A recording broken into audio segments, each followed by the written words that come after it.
This is the summary created from the video. Lecture 29 Demonstration XI.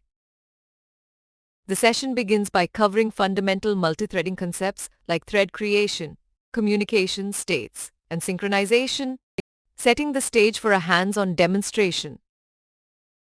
Thread and threads are created as extensions of the thread class, overriding the run method.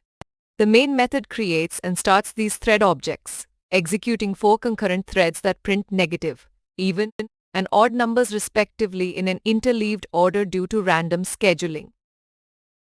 As an alternative approach, thread and threads are created by implementing the runnable interface, each overriding the run method.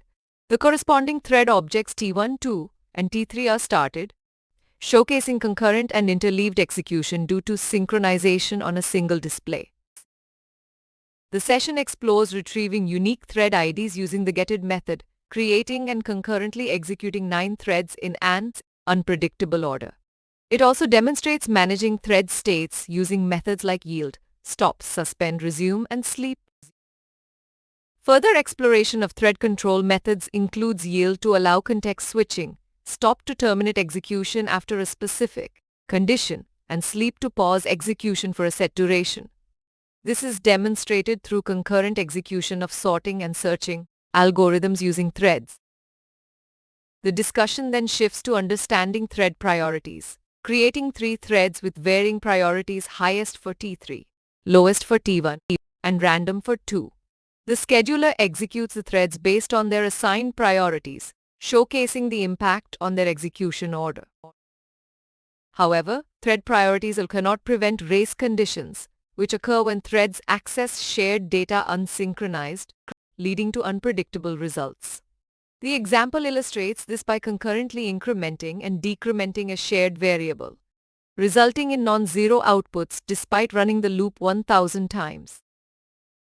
To address race conditions, the session introduces synchronization for banking transactions. The account class with balance, account no fields and deposit, withdraw, display balance methods is used. Separate threads execute transaction deposit 5 and transaction withdraw 9, demonstrating proper synchronization to ensure accurate balance updates. In conclusion, the session covered thread creation via classes and the runnable interface, thread control methods, priorities, data race conditions arising from unsynchronized access, and the importance of synchronization for managing shared data access, as demonstrated through banking transactions. Please stay tuned for more summary videos.